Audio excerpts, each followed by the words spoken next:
श्री स्वामी समर्थ सर्वांना. मी आज घेऊन आले तुमच्यासाठी नवीन व्हिडिओ. माझ्याकडे त्या खूप साऱ्या गोधड्या आलेल्या आहेत. उन्हाळ्याचा सीझन चालू झालेला आहे, त्याच्यामुळे उन्हाळ्याच्या दिवसात खूप साऱ्या गोधड्या येतात माझ्याकडे आणि मी गोधडी भरणार आहे. म्हटलं तुम्हाला तुमच्याबरोबर तो व्हिडिओ शेअर करावा.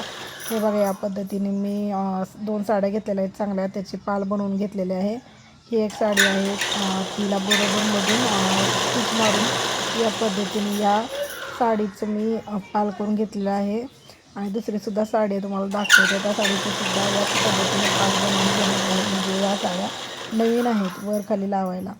म्हणजे कधी पण गोधडी भरत असताना मी वर खाली नवीनच साड्या लावते, कारण म्हणजे गोधडी जास्त दिवस टिकते. एक गोधडी कमीत कमी 7-8 वर्ष इझिली टिकू शकते. ते आपल्या वापरण्यावर राहतं, पण टिकते. अशा पद्धतीने मी गोधडीचे पाल बनवून घेते. सकाळी सकाळी गोधडी भरत होती, मुलं घरात नव्हती म्हणून ज्यावेळी मुलं घरात असतात त्यावेळी गोधडी भरायचं काम करत नाही मी, कारण खूप छोटी छोटी कपडे असतात आणि ते भरताना खूप काळजीपूर्वक भरावं लागतं. आणि मुलं सारखं मध्ये करत असतात की त्याच्यामुळे ते गोळा वगैरे होण्याची शक्यता असते, म्हणून मी मुलं ज्यावेळी स्कूलला जातात त्यावेळी गोधडी भरायचं काम करते. ही दुसरी साडी आहे. ही दुसरी साडी कॉटनमध्ये खूप छान साडी होती. मी त्याही साडीचं मस्तपैकी पाल बनवून घेतलं. आमच्या इकडं जे साडीचं वर खाली कवर लावतात, बरेच लोक त्याला कवर म्हणतात, पण आमच्या इकडे त्याला पाल म्हणतात. या पद्धतीने हे बघा, मी आता दोन्ही साड्यांचं पाल बनवून घेतलेलं आहे. आणि माझ्याकडे या गोधडीमध्ये घालण्यासाठी त्यांनी साड्या पण भरपूर दिलेल्या होत्या आणि कपडे पण खूप दिलेले होते. त्याच पद्धतीने एक जी जुनी रग होती की जी म्हणजे फाटलेली होती त्यांची ती रग, तर म्हटलं की ती पण म्हणजे आतमध्ये गोधडीमध्ये आतमध्ये घालता येत असेल तर घाला, म्हणून मी म्हटलं मग द्या. मग या पद्धतीने बघा, हे पाल मी अंथरलेलं आहे खाली. पहिलं ही नवीनच साडी होती आणि खूप सुळसुळीत साडी होती.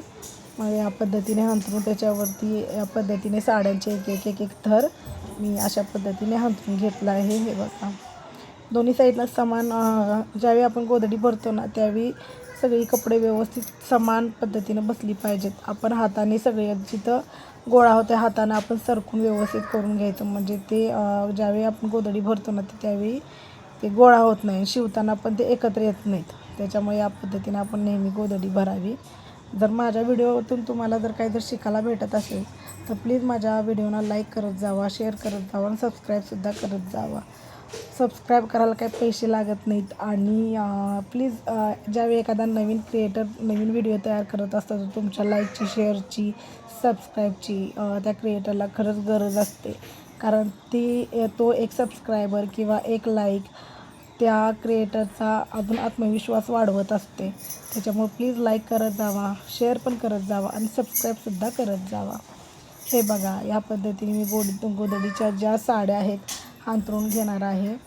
या अंथरताना खूप काळजीपूर्वक करावं लागतं. माझ्याकडे बायका येतात आणि म्हणतात की आम्हाला ताई लगेच लवकर गोधडी शिवून द्या, पण एक गोधडी शिवताना मला खूप मेहनत घ्यावी लागते. पहिल्यांदा त्याचे कपडे कट करावे लागतात, साड्यांचे फॉल काढावे लागतात आणि नंतर त्या साड्या, कपडे या पद्धतीनं पाल बनवून या पद्धतीने त्याची गोधडी भरावी लागते.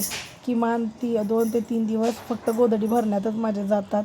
म्हणजे कसं मला वेळ मिळेल तसं मुलांची स्कूल, घरातली कामं, हे सगळ्या गोष्टी मॅनेज कराव्या लागतात आणि त्याच्यानंतर आपल्याला जे काम येतं आपण त्या पद्धतीनं ते आपण काम करत असतो. कसं आहे, आपल्याला आपलं शिक्षण झालेलं असतं, पण आपण पहिली प्रायोरिटी ही आपल्या मुलांना देत असतो आणि दिलीच पाहिजे. कारण जर घरातला एक माणूस जर जॉबला जात असेल तर एकानं घरीच राहिलं पाहिजे, असं माझं तर स्पष्ट म्हणणं आहे. कारण आत्ताची मुलं मोठी व्हायला लागल्यात आणि प्लस हल्लीची मुलं खूप हुशार आहेत, त्याच्यामुळे त्यांच्याकडे लक्ष हे दिलंच पाहिजे. हे बघा, या पद्धतीने मी ही रग होती त्याचे दोन्ही साईडला गोंडे असल्यासारखे होते, ते मी कट करून एकसारखे केलेले आहे. ते गोंडे कसे होतात, अडकतात आणि सुई पुढं सरकतच नाही, म्हणजे जातच नाही, ती गोधडी पुढं सरकलीच जात नाही. हे बघा, या पद्धतीने व्यवस्थित मी कट करून घेतलेलं आहे आणि हंजरूनसुद्धा घेतलेलं आहे. आता याच्या बाजूने त्यांनी जे हा एक थर दिलेला आहे आणि याच्या बाजूने जे टाकणार आहे ते खूप सारे टॉवेल, जाड असे जे उन्हाळ्यामध्ये नाही, सॉरी, ते थंडीमध्ये वापरतात का नाही, स्वेटर्स म्हणजे असे जाड होते, ते मी साईडला टाकून दिलेले आहेत. म्हणजे हा जो थर आहे ना त्या थराला व्यवस्थित ते बसतील असे. टॉवेल्स जाड होते त्याच्यामुळं टॉवेल वगैरे सगळं व्यवस्थित अशा पद्धतीने हांतरून घ्यायचं. आणि कपडे पण आपण ज्यावेळी टाकतो ना गोधडीमध्ये ते मोठेच टाकायचे, छोटे छोटे कधी टाकायचे नाही. छोटे लहान मुलांचे वगैरे टाकले ना तर ते गोळा होतात. त्याच्यामुळं ते लहान मुलांचे कपडे अजिबात मी यूज करत नाही. जे मोठे मोठे गाऊनचे कपडे, टॉवेल, परत जे आपल्याकडं ड्रेस मटेरियल वगैरे असे आपण बाहेर कोणी गेल्याच्यानंतर आपल्याला कोणी देतं ते तसे जे असतात ना, बऱ्याच बायका मग ते तसे देतात की जे मोठे असतात आणि ते गोळा होत नाहीत गोधड्यांमध्ये. आणि आपण जे ड्रेस यूज करतो ते आपण फेकून देतो, त्याच्यासुद्धा मी रियूज करते. व्यवस्थित चौकोनी कट करून घेते आणि अशा पद्धतीने गोधडीमध्ये घालते. जे आपण फेकून देतो त्याचासुद्धा रियूज होऊ शकतो. ह्या पद्धतीने हे बघा मी ते सगळं व्यवस्थित हांतरून घेतलं आणि साड्यांचे थर दिले.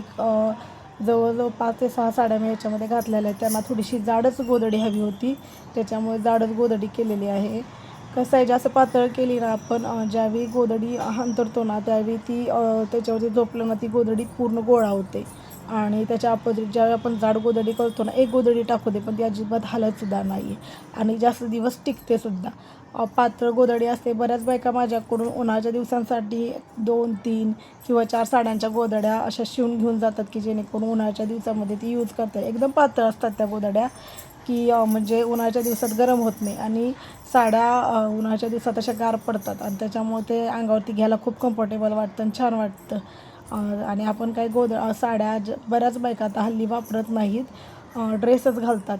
त्याच्यामुळे साड्या तशाच पडून राहतात. बऱ्याच बायका फक्त साड्यांच्या माझ्याकडून गोधड्या शिवून घेऊन जातात. गोधडी हा एक पारंपरिक म्हणजे पूर्वीपासून गोधड्या वापरल्या जातात आणि खरंच त्या खूप म्हणजे चांगल्याही असतात. आता आपण ज्या चादर वगैरे वापरतो ना त्याच्यामध्ये खूप डस्ट असते, त्याच्यामुळे बऱ्याच लोकांना ॲलर्जी, ज्या लोकांना सर्दीची वगैरे ॲलर्जी असते ना त्या डस्टमुळे खूपच त्रास होतो त्या लोकांना. त्याच्याऐवजी अपोजिट आपण ज्या गोधड्या वापरतो त्याच्यामध्ये आपण साड्या घातलेल्या असतात, कपडे घातलेले असतात, जे फेकून देतो आपण कपडे त्याचा रियूज होतो. त्याच्यामुळे बऱ्यापैकी बायका माझ्याकडून खूप गोधड्या शिवून घेऊन जातात. माझ्याकडे बऱ्यापैकी कस्टमर ज्यावेळी एकदा येतं ना तर ते पुन्हा पुन्हा प्रत्येक वर्षी 1 किंवा 2 गोधड्या तरी शिवून घेऊन जातच. हे बघा सगळ्या साड्या मी हांतरून टाकल्या, म्हणजे हांतरून झाल्याच्यानंतर या पद्धतीने ही लास्टची जी साडी होती या पद्धतीनं टाकून घेता. ही साडी मला खूप आवडली, खूप छान होती. काठापदराची होती आणि कॉटनमध्ये होती, त्याच्यामुळे म्हटलं ही साडी वरती लावली ना दिसायला खूपच छान दिसेल. या पद्धतीने साडी व्यवस्थित सगळीकडे मी टाकून घेते आणि ही जी वरची साडी असते ना त्याचा घोळ कुठं नाही आला पाहिजे, सगळीकडून व्यवस्थित झाली पाहिजे, म्हणजे टाकून झाली पाहिजे. या पद्धतीने हे बघा सगळीकडून एकसारखी ओढून घ्यायची म्हणजे व्यवस्थित साडी बसते. आणि ही कॉटनची असल्यामुळे एकदम छान शिवताना ह्याचं म्हणजे आपल्याला छान पद्धतीने शिवतासुद्धा येते. त्याच्यामुळे ही साडी मी म्हटलं वरती घालावी आणि ही दिसायलासुद्धा खूपच सुंदर दिसत आहे. आता याला मी ह्याच्यामध्ये कपडे घातले त्याच्यामुळे मी याला ज्या टिपा मारणार आहे त्या खूप जवळजवळ माराव्या लागतात की जेणेकरून त्या म्हणजे आतमधले जे कपडे आहेत ते गोळा होणे शिवताना.